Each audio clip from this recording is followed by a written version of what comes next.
Hello, it's his Volk. Time to enjoy card making with me. Now I have found a new addiction, and that is making flowers using layering stencils. This set from Alina is absolutely stunning. I did not have any experience with layering flower stencils, and I must say this is so much fun and really easy to do as well. They come with matching dies as you see, really easy to use. Sorry, this will be a long video because I will be sharing lots of cards with you today and also lots of tips to make easy inkblend flowers and add some sparkle to them. The flower with a large heart in the middle seems to me to be an echinacea, as I show here in this picture. The flatter flower and the flower without pistils in the middle could also pass for a turbera, as you can see in the pictures I put on screen. I don't know what's wrong with me, but lately I keep making pink cards, although combined with black and white. With black, the color pink stands out even more. I try to mimic the colors of the echinacea. I combine the different flowers with each other, but also separately, as you can see in the photos. The flowers are also very pretty in colors other than standard pink and green. I haven't even been able to use these orange ones yet. In this video I explain, among other things, how to easily make several sheets of flowers in a row, how to quickly prepare texts, and how to embellish the flowers with glitters and sequins. Let's get started quickly. The stencils have circles at the corners that you can use to align them. Now you don't necessarily need to use those if you use a tool where you can put the stencil in the corner. I use my stamp platform for that. Everything you put in the corner will be in the same place, of course. This stencil is exactly the same width as the die cutting plate on the die cutting machine. At least if you have an A5 cutting machine, which I think is the most common one. This is why you want to cut your paper the same size as the stencil beforehand, so that the paper can go through the die cutting machine. You lay the paper and the first stencil down in the corner, so that later the next stencil will also be in this exact spot. To ink blend, I use these mini brushes from Alinacraft. There are 10 of them in a case, and they are super good for blending. I ink blend the flowers with Memento ink in the color Rosebud, and for all 3 layers I color with the same color pink ink. Then I color the leaves with Memento Teal Seal. And for the heart of the flowers I use Memento Tangelo ink and Toffee Crunch. I start by blending the flower in pink. When I have a lot of ink on the brush, I start on the stencil first before smudging the ink on the paper. I also start at the center of the flower, so close to the heart, applying the ink. Further towards the center and the tips of the petals comes less ink. I make circular movements, but I'm actually not at all precise in what I do. The layers of ink are applied on top of each other, so you don't see mistakes or imperfections very well. Make sure you color the first layer lightly, otherwise you won't see the layers on top of it very well. But you can already see with this layer that the ink is darkest in the heart of the flower, the part where the flower ends in the stem or pistil. Also, for the orange pistils and leaves, I wipe more ink on the edges than in the center of the image. Then I move on to the second stencil, again placing it exactly in the corner, and I go over it with exactly the same colors. Again with darker parts close to the heart of the flower and fading out to light at the tips of the petals. Only on the third stencil I use a brown ink as the second color for the pistils in the flower instead of orange. I thought it would be nicer if there was a difference in this, otherwise the dots would all be in one color. For these little dots, I spin circles in both sides with the brush so that they are colored on all sides. I have already separated the dies and now I put them on the flower by eyeballing them. It's not difficult to align the dies. I stick the dies with a piece of tape on the outside of the die, not over the ink as I want to keep the flowers beautiful. Look how pretty all these parts look already. I die cut the last pistil separately as it is a bit too close to the flower above it. This piece of paper is important. This is now your template for all the next flowers you will make. So keep it with your stencil. One of the advantages of using the template is that you can now work with scraps of paper. I often have pieces of white paper left over because I cut my own card bases, and these scraps come in handy for die cutting a whole bunch of flowers. The stickers are still on them and can last another time. And the dies can be closer together than I did the first time, so that also saves paper. I need more than one of these stamps, so I die cut them more often. So I now have a set of colored flowers and a set of white flowers. On the back of my template I now stick strips of tape. And I do this so that the white shapes stay exactly in place in the template. And now I can ink blend as many dies as I like. And thanks to this template they are always in the right place. On the orange pistils of the flower, this time I color the lower part a little pink before going over it with orange. This will give a nice shade and extra depth effect later on. And you can see that I leave the center lighter than the edges. Instead of teal, I am now using green. Now there is still some teal ink on my stencil and I'll just leave that on. But I'm going to ink blend over it with this green color. This will mix the green with the teal color, which again gives a very nice new color. So try mixing colors yourself. Who knows, you might be surprised. I've used this color before with an ink blending brush by Alina, and that works fine too. For the third stencil I color the stampers in brown color, but all other parts just in the same color as the underlaying layers. I have to color the stem more often, which goes super fast by putting the stem in the right place in the template over and over again. I took out the flower next to it so as not to accidentally color it green. That's another advantage of using a template. And another advantage is that you can always put the shape back to apply extra ink over it, which then always ends up exactly in the right place. Here I have the blue version. I'm going to spruce that one up a bit with glitter paste. Also, a link for this can be found below this video. Stencil number 3, so the stencil with the smallest openings, I put on the paper. I have a spatula here. This is actually meant for decorating a cake, but as it has a silicone end, it is very handy for me for working with this glitter paste. I leave this piece of foil on, so that the paste doesn't dry out quickly. You only need a very small amount of paste. The paste spreads easily over the stencil. I don't want the paste too thick, so you can also see the pink color shining through richly. So I wipe it on, but press quite hard on the spatula, so that I also pick up some of the glitter again. And where I have smeared a little too thick, I just wipe it away again. Look how pretty this looks! I clean the stencil and spatula immediately with a baby wipe, or I rinse it under the tap. The glitter paste dries very quickly. You don't want it not to come off your stencil. I dry it with a microfiber cloth. A tea towel will do as well, as long as it dries and doesn't leave any lint behind. I'm going to do the green one too, but for this one I'm using the light brown paste. So again I put stencil number 3 on my template where the figures are already on. I think this glitter paste looks like bronze, really a beautiful color. This really gives such a beautiful effect. You see, I only need very little. I spread it on and also partly off. And I am not good at this, I will be honest. With me, paste and mixed media products always come out messed up under a stencil. But that is not so bad with this glitter paste.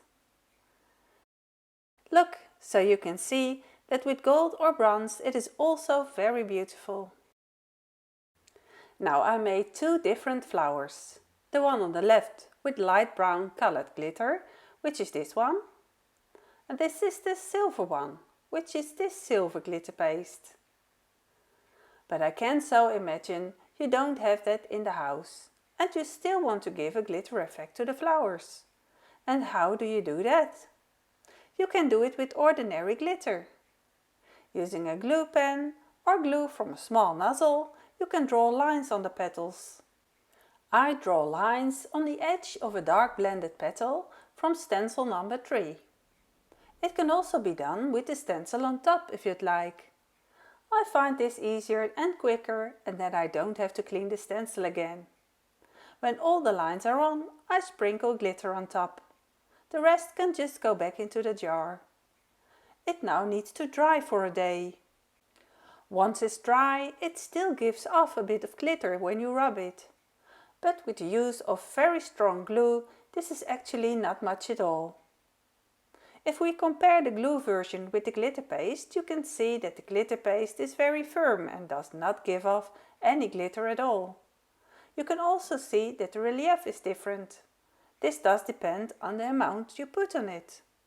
And the glitter paste dries in just 10 minutes, while the glue has to lie around for a day. As you can see, you can go in any direction depending on what you have at home or what you like to do.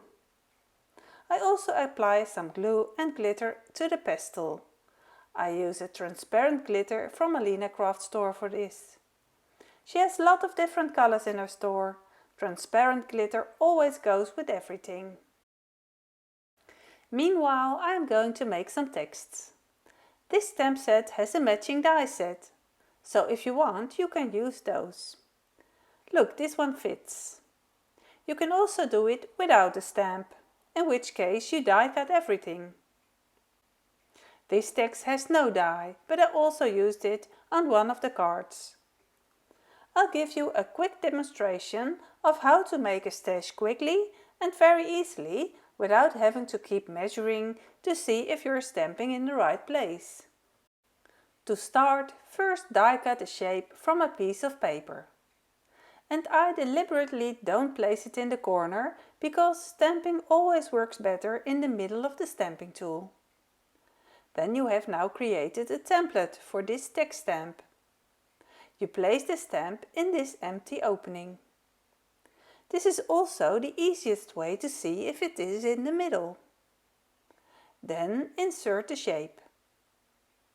And because I want to heat emboss, I briefly anti-static the paper with an embossing pouch.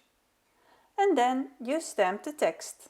In this case I do this with transparent ink, especially for embossing. And so now you can stamp a whole set in a row. Alina has several beautiful colors of embossing powder in her web shop. I use a nice blue color here. I heat set the powder using my heat tool, and now I have made a dark blue, a light blue, a gold and a silver text in no time. Always handy to have a stash. I start by making a slimline card. So that's a piece of A4 paper on its side, which I fold at 10.5 cm, and the remaining piece I cut off. Then I cut a piece of black paper a centimeter smaller, leaving a ½ centimeter border on all edges. I stuck this black piece of paper in the middle of the card, and now I stick the pink flowers with the blue leaves and silver glitter paste on top.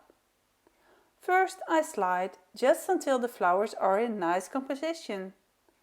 Then I first stick the stems and the petals with glue, and then the flowers with foam tape. I use 3 stems for this composition, so it looks like one long branch. I find 4 flowers a bit much on this small card, so I decide to leave one out, but it will come in very handy on my envelope. To decorate this card, I use these pink sequins from Alinacraft. They are so pretty. They shimmer and then have such pretty shades of color. Let's chance do its work and sprinkle some randomly all over the card. Where they fall, I then stick them on. What's too much, I can remove. Maybe this is a good tip for you too. for when you don't know where you want to stick something. The sequins have two sides, a smooth side and a glitter side. The glitter side is the prettier side. I take great care to make sure I have the glitter side pointing upwards. You can see the sequins shimmer. The silver gel paste has a relief and shimmers too. The pastel has two colors of ink with glitter gel paste on top. I have blue with the contrasting pink, which is now reflected in the glitter of the sequins, and a matching silver sentiment to go with it. Nice little card, isn't it? For the next card I use this square nesting die. I use the outer two dies. I put the thin square frame inside the scalloped frame. I die cut these from white paper and then I get this beautiful frame. I die cut this open shape 3 times and glue them together. If I only used this scallop die and not the square in the middle, the die would look like this. You can go in any direction with this die and also die cut other shapes, smaller, with or without a hole, or just die cut out a square. You could fill all these squares with flowers and text, just to your taste. For all products you will find a link in the description of the video. I hope you will use these links too.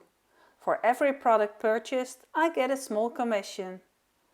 And for those small bits I save up for stuff that makes making and editing videos even better and motivates me to make more videos. So thank you for that. I glued a 3-layer thick frame onto a 13.5 cm square card.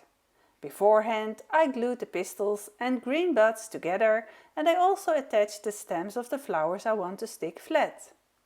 I first put thick foam tape on the large flowers.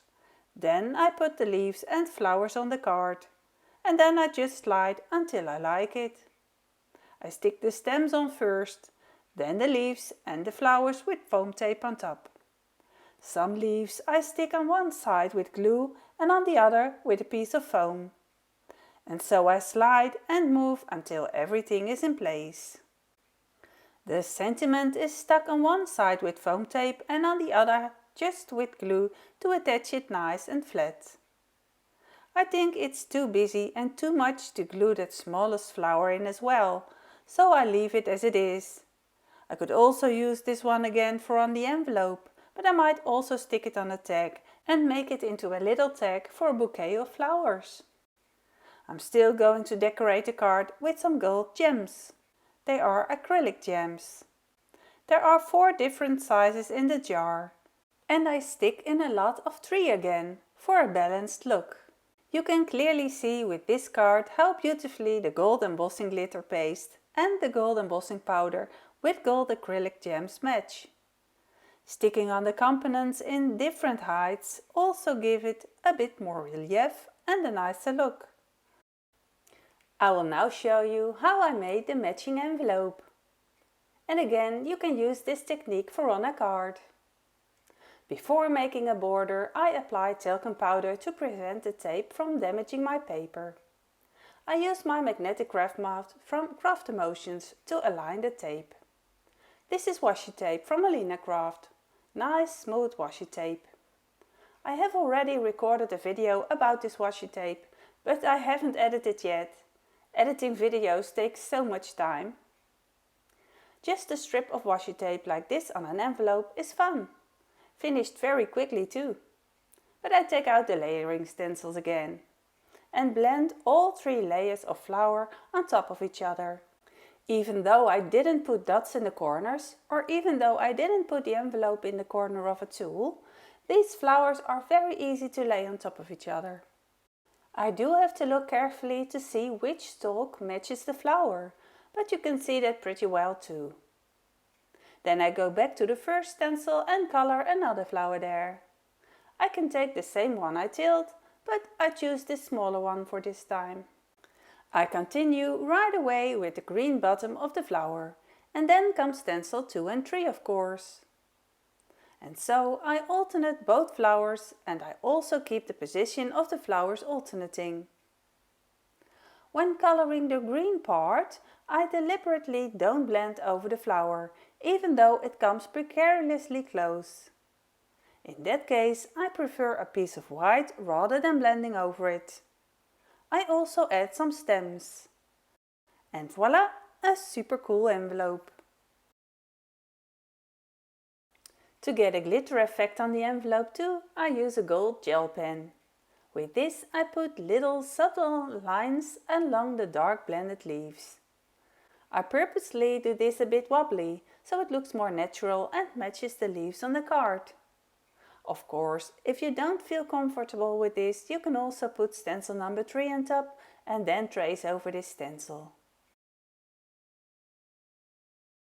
Finally, I also have the glitter version lying around.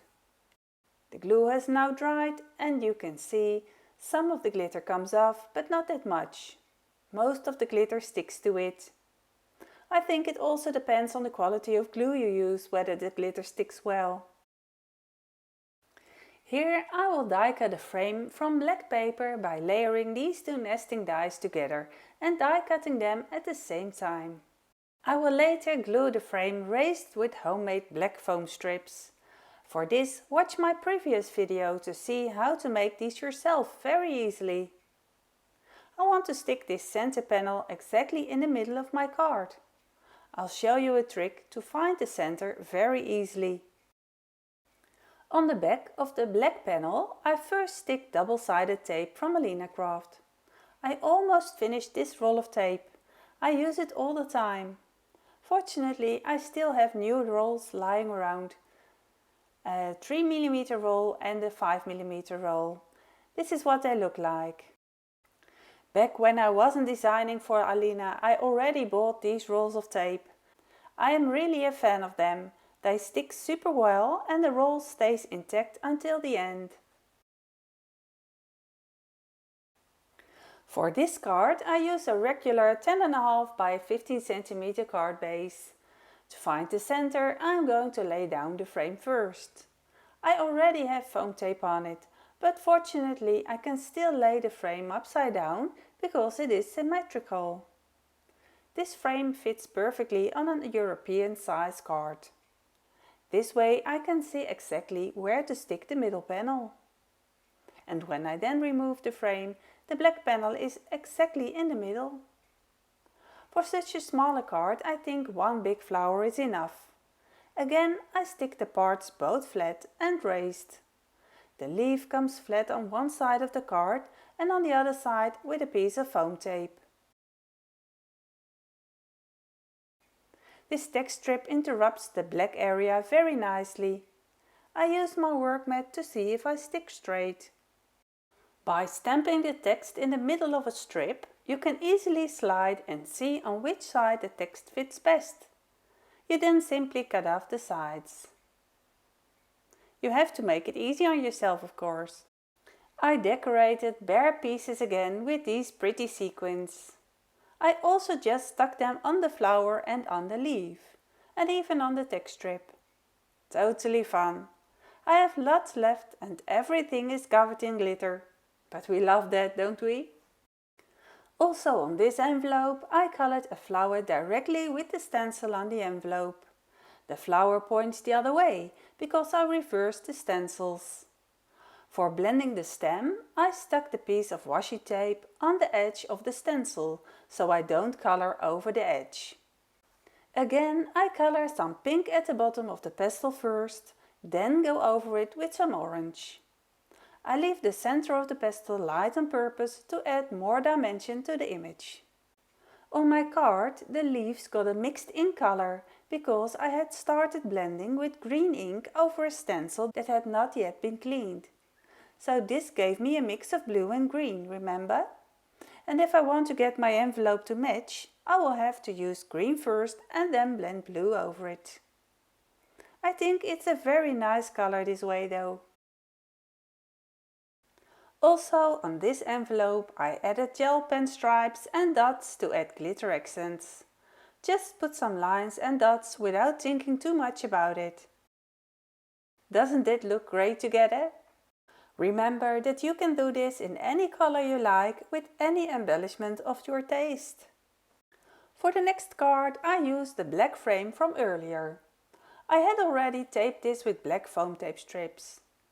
For these flowers I also glued the stems to the flower first.